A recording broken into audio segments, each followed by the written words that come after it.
बहुत बहुत स्वागत है आप सभी का। नमस्कार। सुबह 9 बजे की खबरों के साथ मैं हूं प्रीति। बुलेटिन की शुरुआत हेडलाइंस के साथ। गुर्जर नेताओं और राजस्थान सरकार के बीच दूसरे दौर की बातचीत बेनतीजा। आज फिर होगी बैठक। 7वें दिन भी जारी प्रदर्शन से यातायात अस्त व्यस्त। केंद्रीय गृह मंत्री का दिल्ली सरकार के कामकाज में दखल से इनकार। संविधान के दायरे में काम करने की सलाह। दिल्ली विधानसभा में आज जारी रहेगी केंद्र की अधिसूचना पर चर्चा। गर्मी और लू से अब तक 1000 से ज्यादा मौत। आंध्र प्रदेश में मरने वालों की तादाद 852 हुई। सरकार ने जारी किया रेड अलर्ट। अमेरिकी कांग्रेस की शोध रिपोर्ट में पाकिस्तान को बताया गया आतंकी पनाहगाह। छद्म युद्ध के लिए आतंकी समूहों का पड़ोसी देशों के खिलाफ इस्तेमाल का आरोप। अफगानिस्तान की राजधानी काबुल में आतंकी हमला, 4 हमलावर ढेर। तालिबान ने ली हमले की जिम्मेदारी।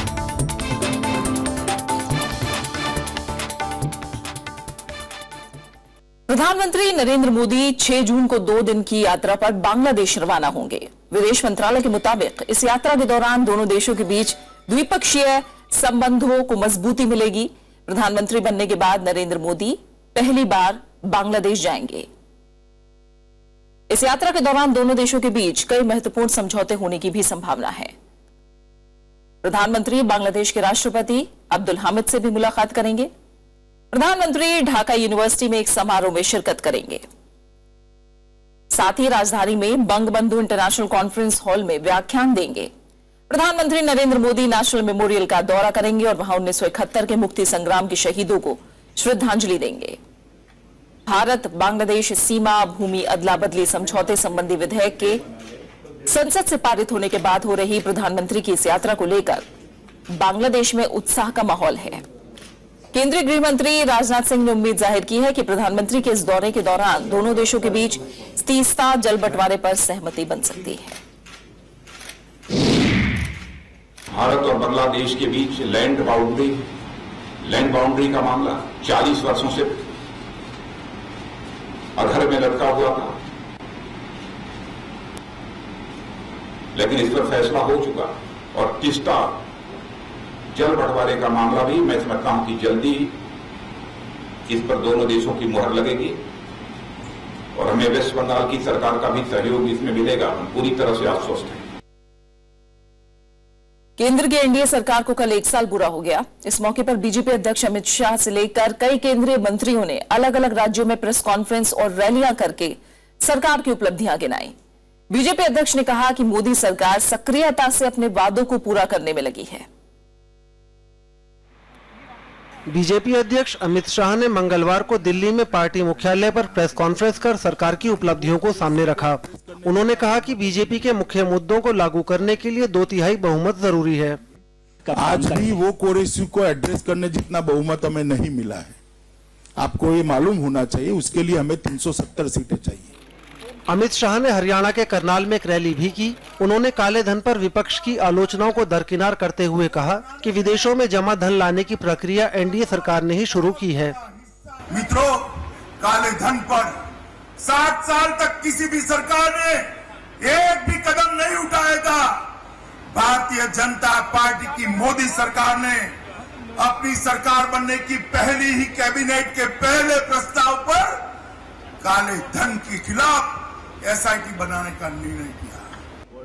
उधर केंद्रीय गृह मंत्री राजनाथ सिंह ने कोलकाता में कहा कि मोदी सरकार ने पड़ोसी देशों से बेहतर रिश्ते बनाए हैं। उन्होंने कहा कि बांग्लादेश के साथ जल्द ही तीस्ता जल समझौता होगा। भारत और बांग्लादेश के बीच लैंड बाउंड्री का मामला 40 वर्षों से अधर में लटका हुआ था, लेकिन इस पर फैसला हो चुका और तीस्ता जल बंटवारे का मामला भी मैं समझता हूं कि जल्दी इस पर दोनों देशों की मुहर लगेगी और हमें वेस्ट बंगाल की सरकार का भी सहयोग इसमें मिलेगा। हम पूरी तरह से आश्वस्त हैं। वित्त मंत्री अरुण जेटली ने गुजरात में कहा कि नरेंद्र मोदी ने प्रधानमंत्री कार्यालय को उसकी खोई हुई प्रतिष्ठा वापस दिलाई है। केंद्र में सरकार का 1 वर्ष पूरा हुआ है और अगर इस 1 वर्ष को मुड़कर देखें तो देश के भीतर भी और देश के बाहर भी देश की छवि और देश के प्रति उत्साह बड़ा है। उपलब्धियों की चर्चा के बीच विपक्षी कांग्रेस ने कई शहरों में सरकार के खिलाफ प्रदर्शन भी किया। दिल्ली के जंतर मंतर पर यूथ कांग्रेस के कार्यकर्ताओं ने सरकार के खिलाफ नारेबाजी की। उधर अहमदाबाद में महिला कांग्रेस कार्यकर्ताओं ने सरकार के खिलाफ रैली निकाली। Bureau report, Rajya Sabha TV.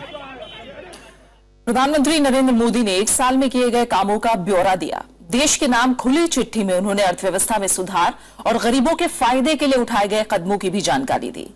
मुख्य विपक्षी पार्टी कांग्रेस ने सरकार पर वादों से मुकरने का आरोप लगाया है और इस चिट्ठी को सच्चाई से दूर बताया है। केंद्र में 1 साल पूरा होने पर प्रधानमंत्री नरेंद्र मोदी राष्ट्रपति प्रणब मुखर्जी से मुलाकात करने राष्ट्रपति भवन पहुंचे। इसके बाद प्रधानमंत्री ने उपराष्ट्रपति मोहम्मद हामिद अंसारी से उनके आवास पर मुलाकात की। प्रधानमंत्री ने अपने कार्यालय पहुंचकर भी अधिकारियों के साथ बैठक की। मंगलवार को लोगों के नाम खुली चिट्ठी लिखकर प्रधानमंत्री ने उठाए गए कदमों की जानकारी दी। उन्होंने कहा कि सरकार में लोगों का विश्वास बहाल हुआ है। चिट्ठी में किसानों के फायदे, महंगाई पर लगाम लगाने, भ्रष्टाचार मुक्त शासन और काले धन के खिलाफ उठाए गए कदमों की जानकारी दी।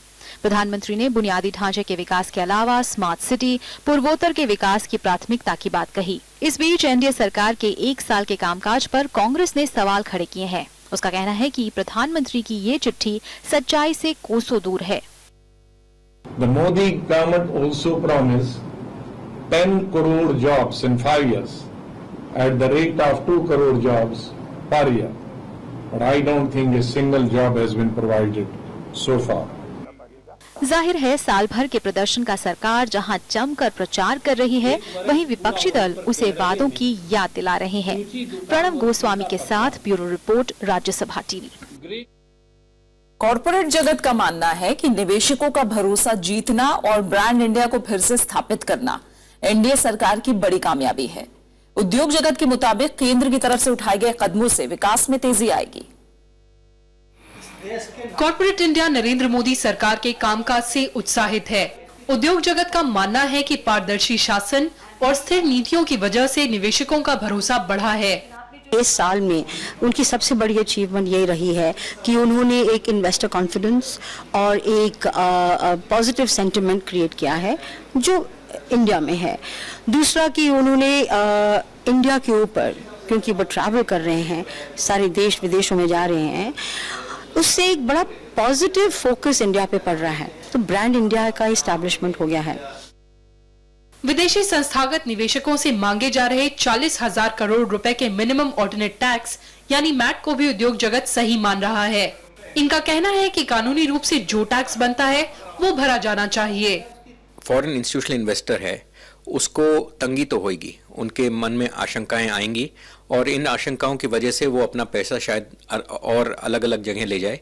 लेकिन ये जो डिमांड्स थी ये काफ़ी पुरानी डिमांड्स हैं और गवर्नमेंट ने कहा था कि ये जो पुरानी डिमांड्स हैं इनकी पूर्ति करेगी और कोशिश करेगी कि उनकी आर्गुमेंट कोर्ट सुने। हालांकि कॉर्पोरेट जगत का मानना है कि कृषि, सड़क, ऊर्जा और शिक्षा के क्षेत्र में बहुत कुछ किया जाना बाकी है। इसके लिए आर्थिक सुधार के रास्ते पर तेजी से आगे बढ़ना होगा। भले ही मोदी सरकार ने किसी आर्थिक सुधार या फिर बड़े निवेश योजना की घोषणा ना की हो, लेकिन कॉर्पोरेट जगत सरकार की इच्छा शक्ति से बेहद खुश है। कॉर्पोरेट जगत का मानना है कि जो भी कदम सरकार ने उठाए हैं उससे विकास की रफ्तार में जरूर तेजी आएगी। दिल्ली से राज्यसभा टीवी के लिए कृति मिश्रा। तो कॉर्पोरेट जगत से जो प्रतिक्रिया आई है वो मोदी सरकार के लिए सकारात्मक है। निवेशकों का भरोसा वापस आया है, निवेश लगातार बढ़ा है और ब्रांड इंडिया में को फिर से दुनिया में स्थापित किया है नरेंद्र मोदी सरकार ने। ये कॉर्पोरेट इंडिया का कहना है, कॉर्पोरेट जगत का कहना है। आगे बढ़ते आर्थिक नीतियों की बात करें तो इसके खिलाफ मजदूर संगठन 2 सितंबर को देशव्यापी हड़ताल करेंगे। दिल्ली में हुए राष्ट्रीय सम्मेलन में कामगार संगठनों ने 10 सूत्रीय मांगों की अनदेखी करने और झूठे आश्वासन देने का आरोप लगाया है। दिल्ली में मंगलवार को जुटे 11 मजदूर संगठनों के प्रतिनिधियों ने केंद्र सरकार की नीतियों का विरोध तेज करने का फैसला लिया है। ये संगठन देश भर में 2 सितंबर को हड़ताल करेंगे। इसमें बैंक, बीमा, रक्षा और रेलवे जैसे केंद्र सरकार के विभागों के साथ राज्य सरकार के कर्मचारी संगठन भी हिस्सा लेंगे। 2 सितंबर 2015 को जनरल स्ट्राइक की घोषणा हुई है और इसको हम लोग सफल बनाएंगे, सरकार को बाध्य करेंगे हमारे साथ बातचीत करने के लिए और ऐसे कानून जो मजदूरों के साथ खिलाफ है, मजदूरों के विरोध में है, उसको वापस लेने के लिए दबाव बनाएंगे। दरअसल सरकार 3 श्रम कानूनों को मिलाकर एक सिंगल लेबर कोड लाने की तैयारी में है। श्रमिक संगठन इसका विरोध कर रहे हैं। इस मसले पर सरकार से उनकी कई दौर की बातचीत विफल रही है।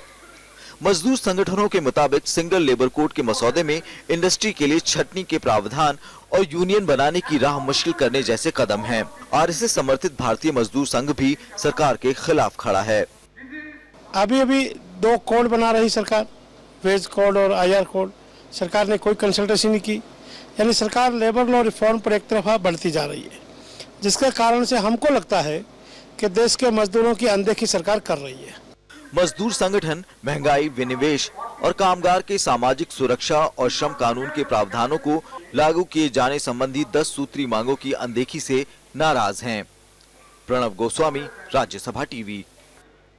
कांग्रेस उपाध्यक्ष राहुल गांधी का केरल दौरे का आज दूसरा दिन है। इससे पहले कल उन्होंने कोझिकोड में यूथ कांग्रेस के सम्मेलन में केंद्र सरकार को सूट बूट की सरकार बताया।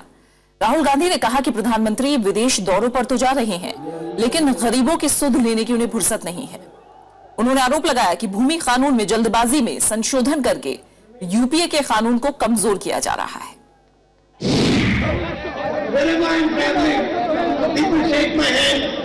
They wink at me, they shake my hand, and they say, you know, we were thinking about how to define this government, and you defined it perfectly in Parliament.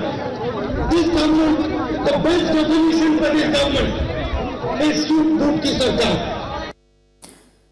केंद्रीय गृह मंत्री राजनाथ सिंह ने दिल्ली सरकार के कामकाज में दखल से इनकार किया है। कोलकाता में उन्होंने सभी को संविधान के दायरे में रहकर काम करने की सलाह दी। दिल्ली विधानसभा के विशेष सत्र का आज दूसरा और आखिरी दिन है। केंद्र की अधिसूचना के खिलाफ दिल्ली विधानसभा का विशेष सत्र कल शुरू हुआ था।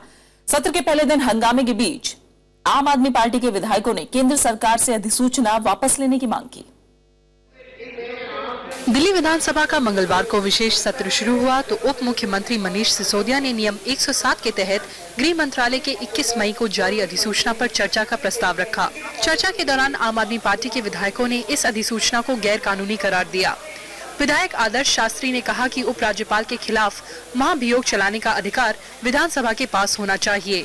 मैंने ये मांग की है कि ये असेंबली ये रेजोल्यूशन पास करे कि पार्लियामेंट को ये बोला जाए कि कॉन्स्टिट्यूशन के सेक्शन 155, 156 को अमेंड किया जाए, जिससे कि हर स्टेट लेजिस्लेचर में पावर होगी गवर्नर के बीच किया जाए, जिससे कि दिल्ली विधानसभा के तहत जरूरत पड़ने पे लेफ्टिनेंट गवर्नर को इम्पीच करने की प्रोसीडिंग की जा सके। चर्चा के दौरान उपराज्यपाल नजीब जंग के खिलाफ आम आदमी पार्टी की विधायक अलका लांबा की टिप्पणी का विपक्षी पार्टी बीजेपी ने विरोध किया, जिसके बाद पार्टी के विधायक ओम प्रकाश शर्मा को मार्शलों की मदद से सदन से बाहर कर दिया गया। सदन के अंदर लोग असंसदीय भाषा का प्रयोग कर रहे हैं गवर्नर के, मोदी जी के और लोगों के खिलाफ। दिल्ली के विधानसभा पहुंचने से पहले मुख्यमंत्री अरविंद केजरीवाल और उप मुख्यमंत्री मनीष सिसोदिया ने उपराज्यपाल नजीब जंग से मुलाकात की। केजरीवाल ने उपराज्यपाल से दिल्ली हाईकोर्ट के उस फैसले पर बात की जिसमें कहा गया है कि भ्रष्टाचार निरोधक शाखा यानी एसीबी चाहे तो दिल्ली पुलिस पर कार्रवाई कर सकती है। इस बीच केजरीवाल ने 15 अधिकारियों और कर्मचारियों का तबादला कर दिया है। दिल्ली विधानसभा के इतिहास में ये विडंबना नहीं तो क्या है कि जिन नियमों और अधिकारों के विरोध में ये सत्र बुलाया गया है उसे भी गृह मंत्रालय से लेकर राष्ट्रपति तक का सफर उसी उपराज्यपाल की मदद से करना होगा, जिसके ऊपर सरकार आरोप भी लगा रही है और उन्हें केंद्र सरकार का मुखौटा भी बता रही है। कैमरा पर्सन निर्बान के साथ अनु दीवान, राज्यसभा टीवी, दिल्ली। और इस बीच दिल्ली सरकार की मुख्य सचिव शकुंतला गैमलिन ने उपराज्यपाल नजीब जंग को पत्र लिखकर अपने ऊपर लगाए गए आरोपों का जवाब दिया है। आम आदमी पार्टी सरकार ने उन पर बिजली कंपनियों को फायदा पहुंचाने का आरोप लगाया था। उपराज्यपाल को लिखी चिट्ठी में गैमलिन ने आरोपों से इनकार करते हुए अपना पक्ष रखा है। इसी मुद्दे पर भारतीय प्रशासनिक और सिविल सेवा संघ की मंगलवार को बैठक भी हुई। एसोसिएशन ने दिल्ली सरकार के अधीन काम कर रहे वरिष्ठ अधिकारियों के साथ अनुचित और अपमानजनक रवैये की कड़ी निंदा की। साथ ही स्वतंत्र, निष्पक्ष और सम्मानजनक तरीके से काम करने के लिए बेहतर माहौल की मांग की है। Prime Minister of India, the Honorable Home Minister of India, the Honorable Chief Minister of the states and administrators of all UTs to create a conducive atmosphere wherein all government officers, including senior civil servants of all services, can function in a free, impartial and dignified manner without becoming victims of political crossfire. 5% आरक्षण की मांग को लेकर आंदोलन कर रहे गुर्जर नेताओं और राजस्थान सरकार के बीच दूसरे दौर की बातचीत बेनतीजा रही। मंगलवार रात 12 बजे तक दोनों पक्षों के बीच जयपुर में करीब 4 घंटे तक बातचीत चली, लेकिन कोई नतीजा नहीं निकल सका। आज फिर दोनों पक्षों के बीच बैठक होगी। बैठक में राज्य सरकार की तरफ से 3 मंत्री और गुर्जरों के 13 प्रतिनिधि शामिल हुए। गुर्जर नेता कर्नल किरोड़ी सिंह बैंसला बैठक में शामिल नहीं हुए। इससे पहले गुर्जर नेता बयाना में बातचीत के रुख से पीछे हटते हुए जयपुर में बातचीत को तैयार हुए।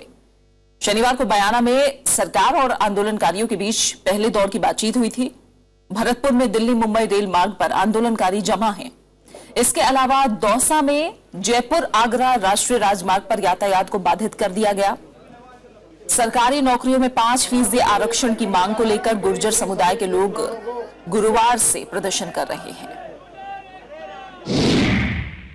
कई प्रस्तावों पर, कई बातों पर चर्चा हुई जिसका मैं खुलासा नहीं करना चाहता, और मैं समझता हूं कि जब तक परिणाम सामने नहीं आ जाए तब तक किसी अधूरी बात को कहना उचित नहीं होगा। पर वार्ता हुई, खुलकर आपस में चर्चाएं हुई और कल फिर हमारी वार्ता होगी। आज की वार्ता कल तक निरंतर जारी रहेगी। हमारी बातचीत अधूरी रही है, हमारी कोई नतीजे पे नहीं पहुंची है। हमारा 50% के अंदर की मांग थी, वो अभी तक कोई नतीजे पे नहीं पहुंची है। सरकार का कोई फार्मूला नहीं था, ये कल बैठने की दोबारा कह रहे हैं। आप बने रहे हमारे साथ, लौट रहे हैं एक छोटे से ब्रेक के बाद।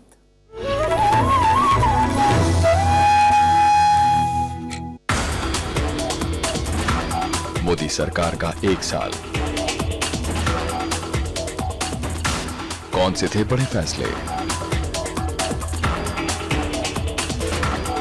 क्या रही उपलब्धियां और कैसी हैं चुनौतियां। देखिए देश देशांतर, मोदी सरकार का 1 साल, सिर्फ राज्यसभा टीवी पर।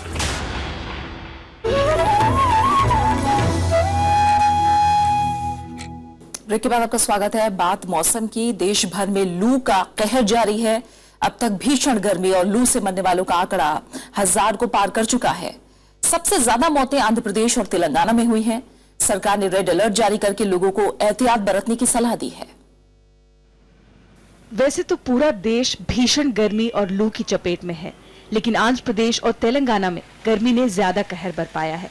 आंध्र प्रदेश में अब तक लू से 852 लोगों की मौत हो चुकी है, जिसमें अकेले प्रकाशम जिले में 202 लोगों की जान गई है।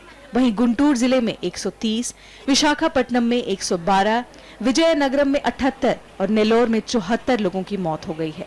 राज्य सरकार ने रेड अलर्ट जारी किया है और लोगों को एहतियात बरतने की सलाह दी है। Increasing the death toll due to sunstrokes, the reported figure of deaths are 852.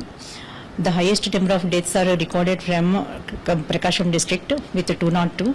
राज्य सरकार ने लू से मरने वाले लोगों के परिजनों को 1-1 लाख रुपए का मुआवजा देने का ऐलान किया है। साथ ही लोगों के इलाज के लिए हर मुमकिन मदद मुहैया कराई जा रही है।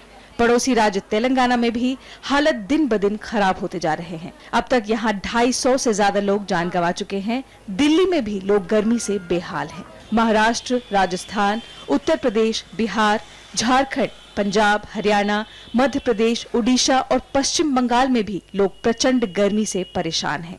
ज्यादातर राज्यों में मंगलवार को अधिकतम तापमान 45 डिग्री सेल्सियस के आसपास रहा। Summer is very severe. Due to that, our people are getting dehydrated, and they are facing so much of feeling like fainting, and they are feeling very sick. मौसम विभाग के मुताबिक तापमान में गिरावट से लोगों को अगले कुछ दिनों में राहत मिलने की उम्मीद है। Coastal Andhra Pradesh, severe heat waves were there, and up to tomorrow they are expected to be there, and gradually they will reduce. This reduction in temperatures is going to happen because of change in wind direction from northwesterly to westerly directions. मौसम विभाग के मुताबिक अगले 36 घंटों के दौरान ओडिशा, झारखंड और आंध्र प्रदेश में हीट वेव का खतरा सबसे ज्यादा रहेगा। वहीं दिल्ली, राजस्थान, उत्तर प्रदेश और महाराष्ट्र में भी लू का प्रकोप जारी रहने का अनुमान है। लेकिन राहत की खबर ये है कि मॉनसून अपने तय समय से केरल तट से टकराएगा। Bureau report, Rajya Sabha TV. Swiss बैंकों में खाता रखने वाले विदेशी नागरिकों में अब तक 7 भारतीयों के नाम सार्वजनिक हुए हैं। इनमें उद्योगपति यश बिरला, गुरजीत सिंह कोचर और रितिका शर्मा शामिल हैं। स्विट्जरलैंड सरकार की तरफ से जारी नामों में पूंजी स्कीम चलाने वाले सैयद मोहम्मद मसूद और कौसर मोहम्मद मसूद शामिल हैं। सोमवार को भी 2 भारतीय महिलाओं, स्नेहलता साहनी और संगीता साहनी के नाम सार्वजनिक हुए थे। स्विस फेडरल टैक्स एडमिनिस्ट्रेशन यानी FTA ने सूची में उन्हीं लोगों के नाम दिए हैं जिनके खिलाफ उनके देश में जांच चल रही है। इन्हें 30 दिन के अंदर फेडरल कोर्ट में अपील करनी होगी और ऐसा नहीं करने पर भारतीय एजेंसियों से इनकी जानकारियां साझा की जा सकती हैं। अब तक 40 खाता धारकों को नोटिस भेजे गए हैं। वहीं स्विस बैंकों में खाता रखने वाले कुछ भारतीयों के नाम सार्वजनिक किए जाने पर वित्त मंत्री अरुण जेटली ने खुशी जाहिर की है। वडोदरा में वित्त मंत्री ने कहा कि विदेशों में काला धन रखने वालों को सचेत हो जाना चाहिए। जेटली का मानना है कि कर चोरी के लिए पनाहगाहों का दौर खत्म हो चुका है और विदेश में अवैध रूप से संपत्तियां रखना अब सुरक्षित नहीं है। अरुण जेटली ने बीते 1 साल में स्विस अधिकारियों से सहयोग मिल रहा है ऐसी बात कही है। वित्त मंत्री ने कहा कि दुनिया काले धन के बारे में सूचनाओं के स्वतः साझा करने की तरफ बढ़ रही है और साल 2017 तक सूचनाएं बहुत जल्द मिलने लगेंगी। The veil of secrecy with regard to assets and monies kept by Indian entities outside India is going to be lifted. As it is, some countries have already been cooperating. The world is moving in the direction of automatic exchange of information. In the last 1 year, we've had extensive negotiations with the Swiss authorities.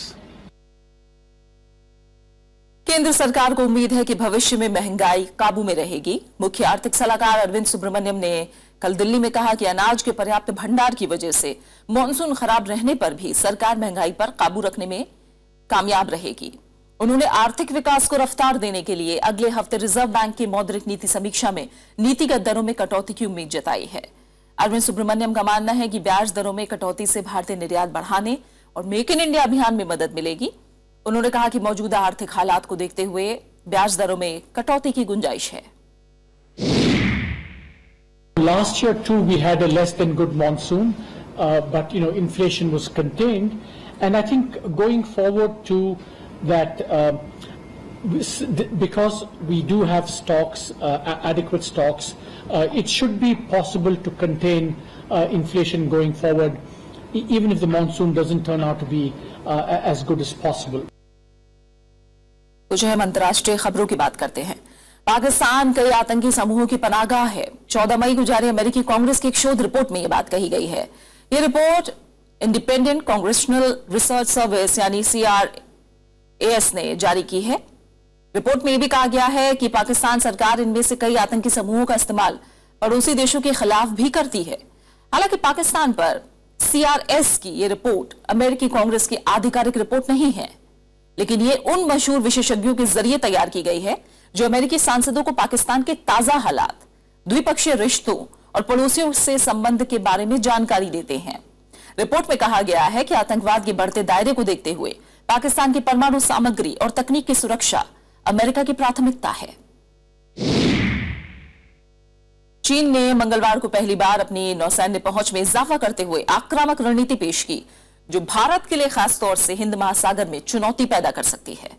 रक्षा रणनीति पर पहला श्वेत पत्र पेश करते हुए चीन ने दक्षिण चीन सागर में विवादित द्वीपों पर 2 लाइट हाउसों के निर्माण का खाका भी पेश किया और मंगलवार को ही लाइट हाउसों के निर्माण की आधारशिला रख दी गई। अमेरिका ने चीन की इस योजना पर चिंता जाहिर की है, जबकि दक्षिण चीन सागर में ताजा तनाव पैदा करने वाली इस योजना का चीन ने बचाव किया है। चीनी विदेश मंत्रालय की प्रवक्ता हुआ चुनिंग ने कहा कि इनका मकसद जहाजरानी खोज, बचाव और आपदा राहत समेत विभिन्न अंतर्राष्ट्रीय जिम्मेदारियों को पूरा करना है। अफगानिस्तान की राजधानी काबुल के वजीर अकबर खान इलाके में हुए आतंकी हमले में सुरक्षा बलों ने 4 हमलावरों को मार गिराया। कई घंटों तक चली मुठभेड़ के बाद आतंकियों पर काबू पाया जा सका। इस इलाके में कई दूतावास और सरकारी अधिकारियों के आवास हैं। अफगान सुरक्षा बलों ने इलाके को चारों तरफ से घेर लिया है। यह हमला एक गेस्ट हाउस को निशाना बनाकर किया गया था। कुछ दिनों पहले ही तालिबान ने इसी इलाके में गेस्ट हाउस को निशाना बनाया था। हमले में 12 लोग मारे गए थे, जिसमें कई विदेशी शामिल हैं। इससे पहले कल हेलमंड प्रांत में हुए एक आतंकी हमले में 19 पुलिसकर्मी और 7 सैनिक मारे गए। इराकी सेनाओं ने अनबार प्रांत से आईएस को खदेड़ने के लिए कार्रवाई तेज कर दी है। इराकी सेनाओं के पीछे हटते ही आईएस ने अनबार पर कब्जा कर लिया था। इराकी सेना ने रमादी में भी आईएस के पीछे हटने का दावा किया है। सेना ने शहर को जाने वाली सप्लाई को काट दिया है। अमेरिका ने इराकी सेना की जवाबी कार्रवाई का स्वागत किया है।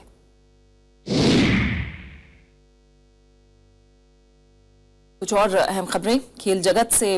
अहम खबर आपको बता दें, फ्रेंच ओपन में ज्यादातर बड़े टेनिस खिलाड़ियों ने पहले दौर की बाधा आसानी से पार कर ली है।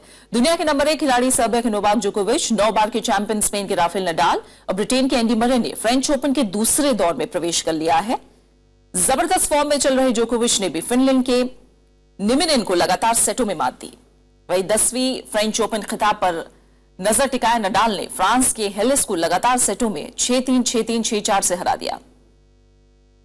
नडाल के दूसरे दौर में हमवतन निकोलस से मुकाबला होगा। फ्रेंच ओपन से पहले लगातार 10 मैच जीत चुके एंडी मरे ने अर्जेंटीना के आर्गुएलो को सीधे सेटों में हराकर दूसरे दौर में जगह बनाई। और इस बीच महिला वर्ग में पहला बड़ा उलटफेर देखने को मिला। 6ठी सीड कनाडा की यूजनी बुकार्ड पहले ही राउंड में बाहर हो गई। बुकार्ड को फ्रांस की क्रिस्टीना ने लगातार सेटों में 6-4, 6-4 से हरा दिया। जबकि 4थी सीड चेक गणराज्य की पेत्रा वितोवा को न्यूजीलैंड की इराकोविच को हराने में कड़ा संघर्ष करना पड़ा।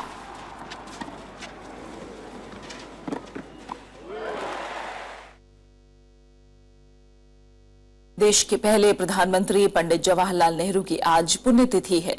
इस मौके पर दिल्ली में उनकी समाधि शांतिवन जाकर राष्ट्रपति प्रणब मुखर्जी, उपराष्ट्रपति मोहम्मद हामिद अंसारी, पूर्व प्रधानमंत्री मनमोहन सिंह ने श्रद्धांजलि अर्पित की।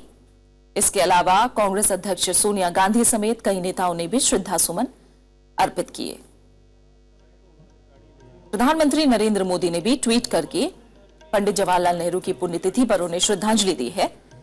पंडित जवाहरलाल नेहरू का जन्म 11 नवंबर 1889 को इलाहाबाद में हुआ था।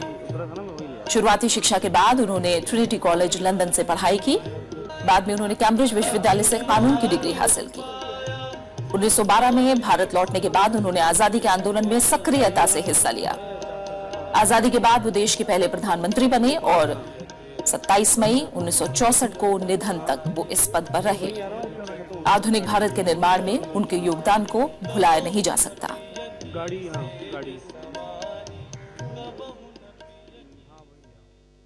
और आखिर में एक नजर हेडलाइंस पर।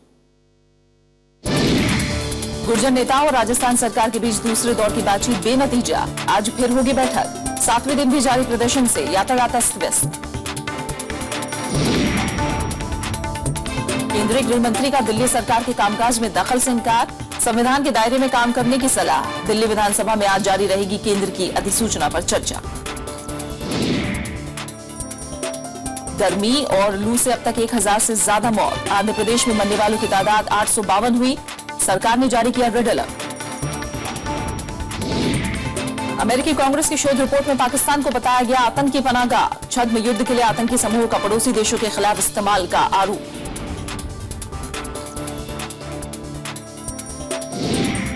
और अफगानिस्तान की राजधानी काबुल में आतंकी हमला, 4 हमलावर ढेर। तालिबान ने ली हमले की जिम्मेदारी।